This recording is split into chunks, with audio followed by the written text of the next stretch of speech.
some people are already getting duped with this announcement here from Jasmine Crockett. Now, they're not getting duped into, her race and believing that, or feeling as though this isn't real. It is real. Jasmine Crockett's district was one of those districts that was a part of the redistricting in Texas. So she no longer has a district for the House, right? So now she is running for the Senate. And what I have noticed, and we're going to go through it tonight, what I have noticed is that some people are saying that this is the new progressive champion, the new populist out there fighting for the people. But is she? Because what I'm going to show you is that when we look at the way that Jasmine Crockett has voted, when we look at her position on Israel and other progressive matters, I think that you may feel differently. So Jasmine Crockett has announced that she is running for Senate. A lot of people are talking about this, folks. I want you to see what she said here for her announcement. Well, I'm done with politics as usual. I'm done with going along to get along, and it gets us nowhere. I'm done watching rural hospitals and public schools close their doors. I'm done watching parents be afraid to send their kids to school or the mall or the movies because Republicans have flooded our streets with guns. I'm done with the senators sitting around doing nothing while Trump takes your hard-earned money, skims your Social Security, slashes Medicare, and gives tax breaks to billionaires. I'm done. I'm done watching the American dream on life support while Trump tries to pull the plug. The gloves have been off, and now I'm jumping into the ring. I'm asking for your support to be the next United States Senator from the greatest state of Texas. Well, I'm done with politics as usual. So that's the announcement that came from Jasmine Crockett. And I think what many people are pointing out about her is that she is more vocal, right? Like she's been a much more vocal in ways that other people in the Democratic Party in Congress have not been, so much to the point where she has received pushback from people in the party, basically telling her, I guess, to kind of tone it down a little bit. Now, I would say the Democratic Party, they do need someone that's going to be willing to fight. But I think people need to ask, what do they want to fight for? And I think that's the thing with Jasmine Crockett, right? So a lot of people, some people are pointing to her and they're saying, this is the new star. This is what we really need in the Senate to fight back against Donald Trump and his agenda. But many people are pointing to her new ad that she just released, and people are asking, okay, is she running against Donald Trump, or is she running against, her opponent, who I am going to show you as well, in Texas? I want to show you this ad and you tell me what you think about it. Here it is, folks. She's the new star of the Democrat Party, Jasmine Crockett. They're in big trouble. But you have this woman, Crockett. She's a very low IQ person. I watched her speak the other day. She's definitely a low IQ person. Crockett. Oh, man. She's a very low IQ person. Somebody said the other day, she's one of the leaders of the party. I said, you got to be kidding. Now they're going to rely on Crockett. Crockett's going to bring them back.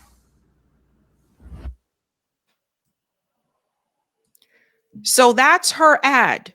And some people saw this and they said they thought that this was brilliant. Others saw it and they said, okay, this is great if you're running against Donald Trump, but you're not running against Donald Trump. And some people felt it was egotistical, right? Now I want to show you, because she has a competitor in the primary. The biggest divide in our country. Let's bring him in here. I'm just gonna make this a little bit bigger. This is her opponent. Listen to him. The biggest divide in our country is not left versus right. It's top versus bottom. Billionaires want us looking left and right at each other so that we're not looking up at them. The people at the top work so hard to keep us angry and divided because our unity is a threat to their wealth and their power. So their social media algorithms and their cable news networks tear us apart. They divide us by party, by race, by gender, by religion, so that we don't notice that they're defunding our schools, gutting our healthcare, and cutting taxes for themselves and their rich friends. It is the oldest strategy in the world. Divide and conquer. But we will not be conquered. So now that I've shown you both of those ads, because this is what people are talking about. His name is James Talarico. So it's James Talarico versus Jasmine Crockett. Which one do you think is going to resonate with people the most? The one where Jasmine Crockett is there blinking and then she turns and faces the camera and Donald Trump is talking crap about her? Or the one with James Talarico, where he is saying that they try to trick you into believing the divide is between left and right and it's really top and bottom? And don't get me wrong, I'm going to explain to you how both of them are establishment. But notice the message is different. So let me know what you think about that. What are people saying here in the chat? Susanna said white dude. Okay. His name is James. FM said the white guy. His name is James.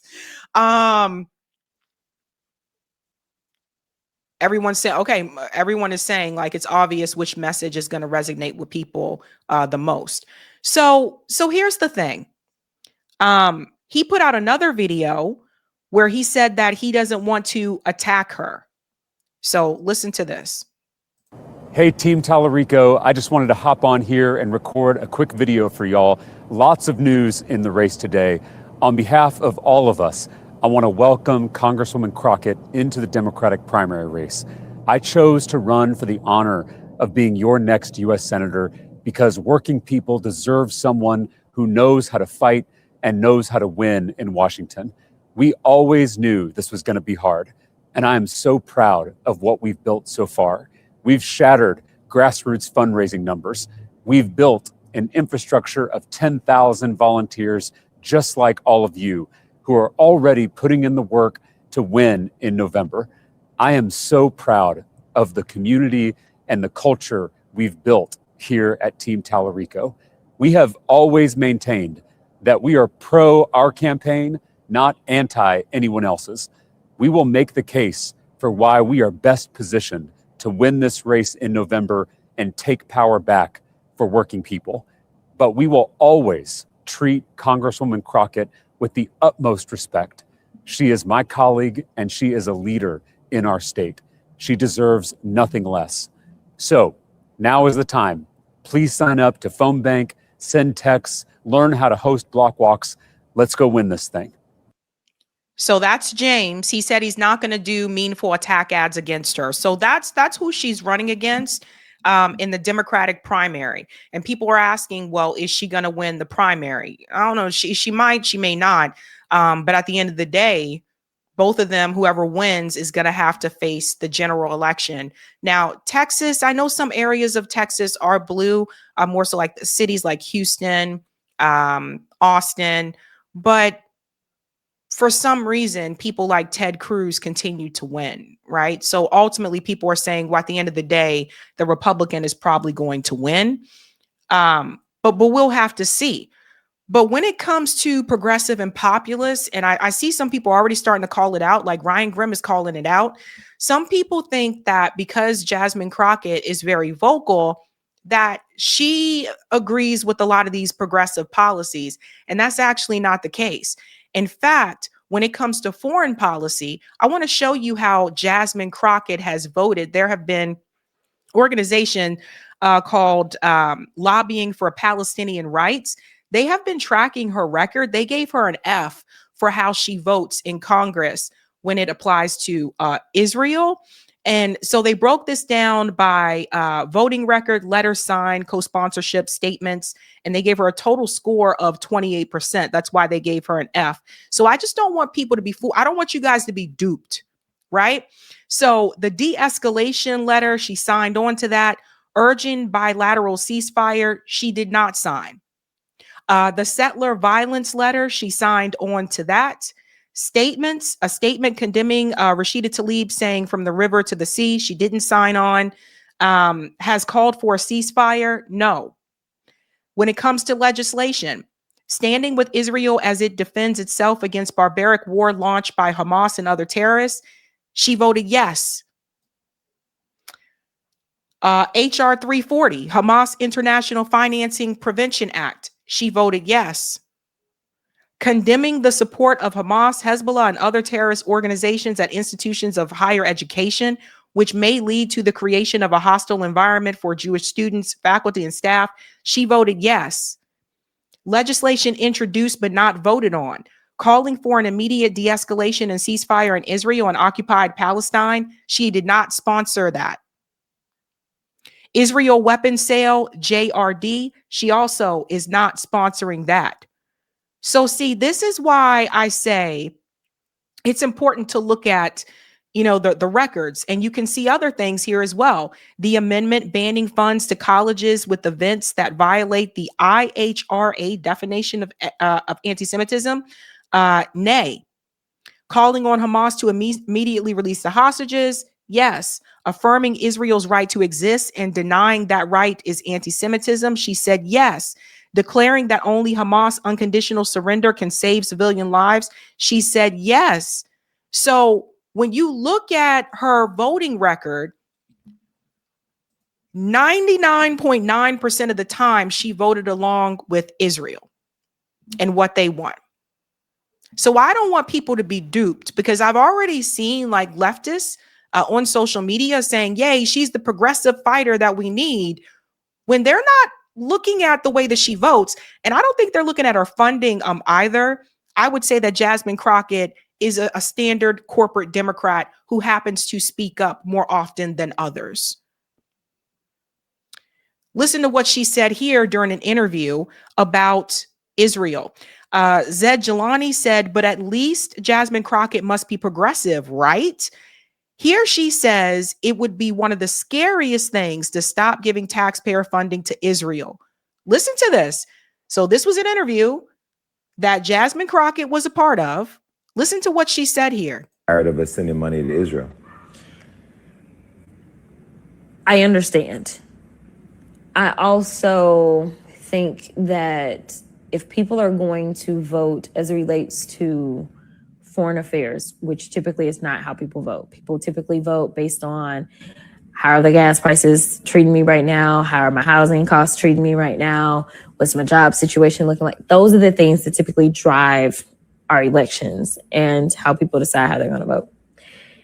When you start talking about foreign affairs, if that is going to be kind of like the precipice for determining whether you vote or who you vote for, then I want people to really dig in to foreign affairs, right? Like, and ask the question, which I think is a fair question. I think it's a fair question of all the money, is to ask the question of, well, why do we send money to Israel? Like, what is that about? And learn about the fact that this is an allyship that existed before I was around, before, well, no, the president was a baby. So there have been allyships and there have been, partnerships and laws that happened before I was around, before she was around, that weren't always right. So just because something existed before we were born or before we were around doesn't mean it should continue. So let me let her finish. This is how I know she's got those pro-Israel talking points, because she did participate in that Israel trip. He was still around now. But it is an enduring relationship and learning the history of the region in and of itself. And I would argue that the most disputed land in the world is that land.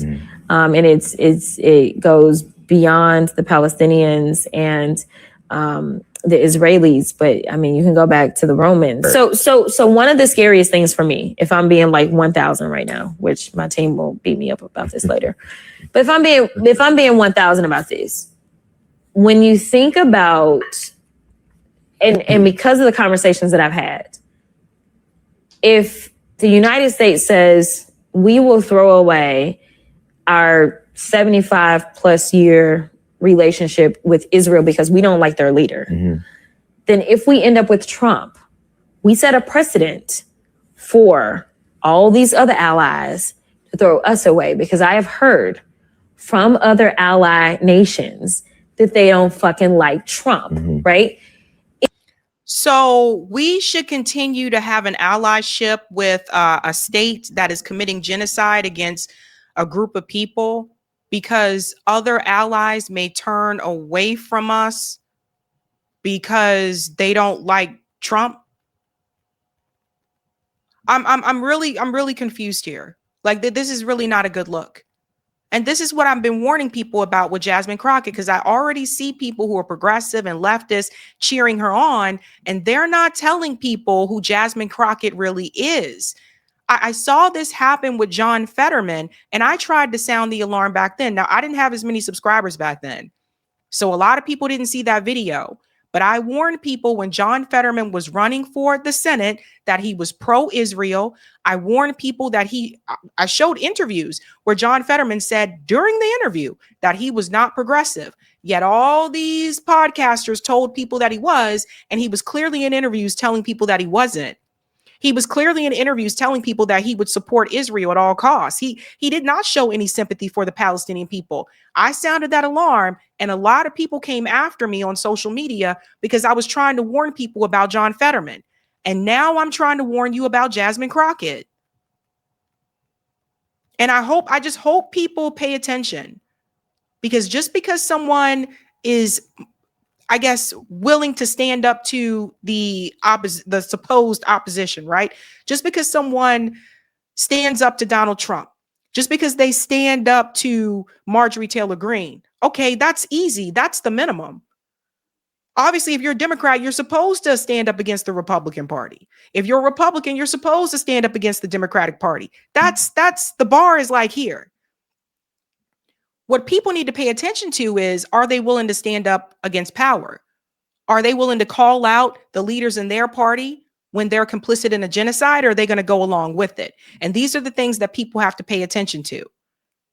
So Jasmine Crockett is pro-Israel. Let's continue. If we lose our allies, now I'm looking at the vulnerability of us, the people that elected me. And I am concerned about whether or not, like, we live in a bubble. You talk about bubbles, we live in a bubble. Because on both sides of us, we got water, and north and south, we got pretty decent friends, right? Like, we closer with the people up north than we are the people down south. But either way, we got friends on both sides, right? That don't mean that we are liked in this world. Like, a lot of people hate us. But it's about being able to flex. Like, oh, do you want to play with us? That sounds like pro-militarism. So yeah, why is it that some people in other countries don't like us? I don't know. Maybe because we're destroying their countries. Maybe because we've killed their people in their countries. Maybe it's because we steal their resources. Maybe because we're always wreaking war and havoc all across the world. So this whole idea of, do you want to mess with us? It sounds neoconish. Shout out to Zed Jelani for sharing that. And I'm telling you guys again, like, we cannot get down with the pro-war. No pro-wars, no neocons. Those days are done. So I just don't want people to get duped by her. And then I want to show people this, because let me tell you something, okay? Check this out. Ben Gravier and friends are wearing a noose to signal their support for executing detainees.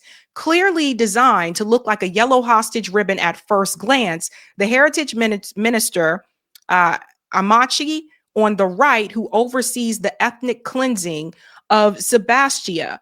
So this is who I want to be very clear about this, because we can't hold back. All these politicians that are supporting Israel, this is who they are supporting.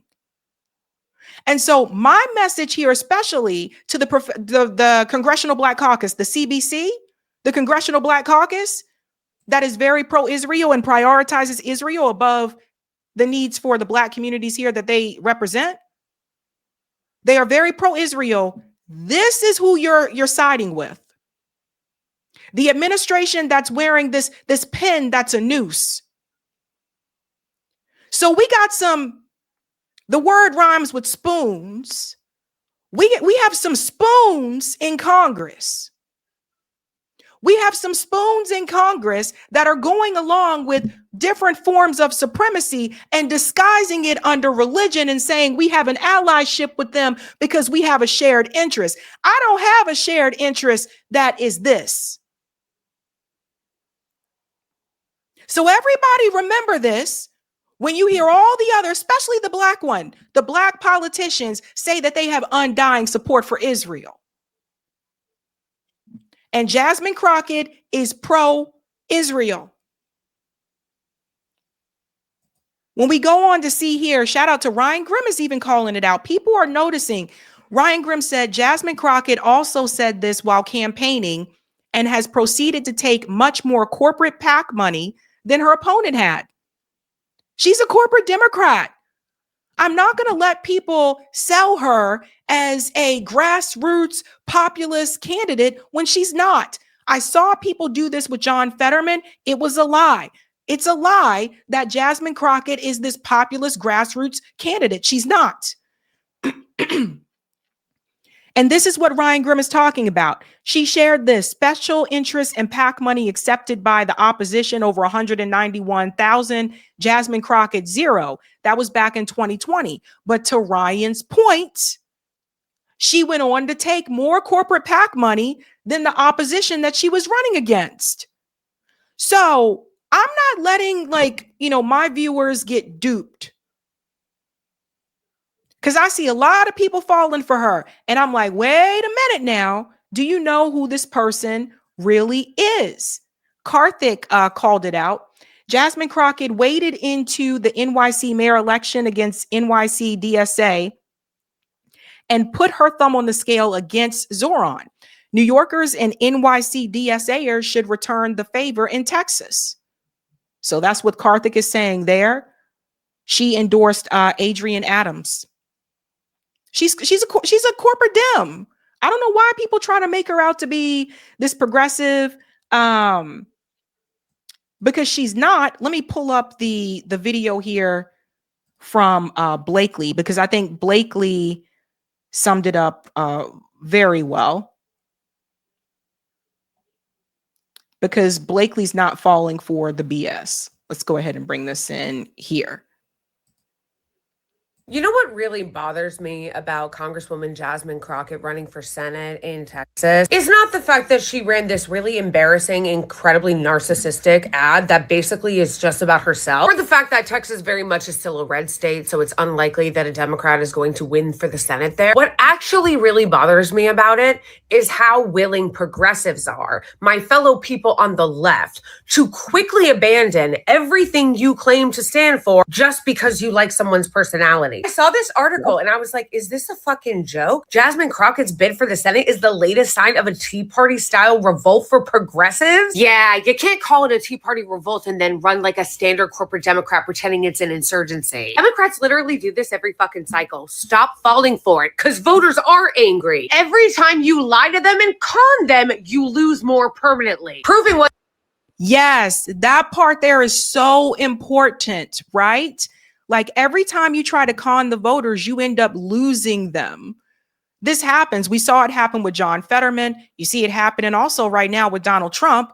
But does everybody see what's going on here? Stop lying to people about who Jasmine Crockett is. Just be upfront about it. She's a corporate Democrat. She takes a lot of corporate PAC money, even though she said she wasn't going to, and she ended up taking it anyway. She's pro-Israel. And here's the thing. I looked it up. Jasmine Crockett doesn't even take money from AIPAC. She's doing it for free. Hell, that's even worse. So we can't just look at the politicians and say, oh, do they take money from AIPAC or not? Those that have been in office, we have to look at the way that they have voted when it comes to that legislation. Once again, that you've learned shit from the last election. You can cope and seethe about it all you want, but the fact of the matter is, Jasmine Crockett is a very standard conservative corporate Democrat. Just because she's good at trolling Trump and she's got a good media presence doesn't make her a progressive. In her first run, she was heavily propped up by the crypto PACs, the same ones that support Trump. She also went on one of those paid pro-Israel trips where they do propaganda with the IOF war criminals. It's actually a video someone compiled, 15 minutes straight of her dodging questions about the Israeli regime and refusing to say we should stop funding them. Some people will be quick to point out, well, she doesn't take money from AIPAC. This, absolutely unacceptable. The whole point of criticizing people from taking money from AIPAC is that they're being bribed to support the Israeli regime. Doing it for free doesn't make it any better. She always votes with the Israeli regime in their funding. She also bragged against her opponent in 2020 that she wasn't taking corporate PAC money and then promptly went on to take a ton of corporate PAC money. Before you think that there's hope for another candidate in that James Talarico guy, you would be mistaken. Because while you'll hear people say, he's a nice pastor's son that's running against corruption in the billionaire class and the corporate interest. Yeah, about him. He has really close ties to Miriam Adelson. Yes, that Miriam Adelson has taken tons of money from her affiliated PACs. So as you can see, they're both corporate. That guy's connected to Miriam Adelson. And this is where I say, the Green Party should be all over this. This is where I say the other third parties, they should be all over this and offering people an alternative to Jasmine Crockett and this James dude. That's what I'm saying. Or there needs to be an independent. They should be all over this because they're both corrupt. Both of them. It doesn't matter that she stands up to Donald Trump. Hell, that's easy to do. A 12-year-old can stand up to Donald Trump. So everybody pay attention now, because I've been noticing some people starting to move a little bit from the left to the more centrist side because they're just like, oh, well, this is all we got, so I'm just going to go with all we got. What happened to not supporting people that are pro-Israel? Everybody was all about that jazz. It seemed like 2024 and even a couple months ago. But now I'm starting to see people who said that, who are obviously getting paid very well, that are now starting to say, oh, well, this is what we got, so let's just go with it. No principles at all. No to him too. I've said it before, but I'll keep saying it. Some of us who said that we were not going to support candidates who vote to fund Israel's genocide meant it. And by the way, those of you progressives who claim to be against corruption and want change and then prop up Democrats like this, all you're doing is showing to the entire electorate that you're full of shit, that you have no principles, and that it's more the same and they shouldn't trust you. We all already know that the corporate Democrats, the Democratic Party at the national level, are hacks, are corrupt, are full of shit, have no interest in changing, nor any interest in learning the lessons from the last election. But it's really disappointing and quite yikes to see people who are on the left and progressive who said that they were going to stand on business when it came to corruption and change and defunding Israel and holding the old guard Democratic Party accountable, completely abandon all those stated principles because they like her personally. Not just that, but because they got the call. Not just that, but because they got the call. If you want to get invited to said events, you need to, support the Democrat person and support the party at all costs. So this is why I said, wait till 2025. That's why I said that last year, because I warned people that some of these people that are telling you we're not going to support any candidates to take like pro-Israel money. We're not going to support any candidates that are pro-Israel or, of course, voting to send like more weapons to Israel. We're not going to support those people. That's why I said wait till 2025, because I knew that the moment that Donald Trump got into office, people would change their tune. Some people changing their tune because they generally feel, well, we just got to fight back against Donald Trump. Others are doing it for money and opportunity. So I am pleased begging everybody this time around to not be duped. Now, people ask, well, what are we supposed to do? It's only her and that other guy. Again, I would go back to this is where the third parties should be stepping up. This is where independents should be stepping up to give people a real, true left alternative. But don't get duped, guys. Don't get duped about this one. Hey, guys, this was a Sabby clip. If you like what you saw, hit that like button and subscribe.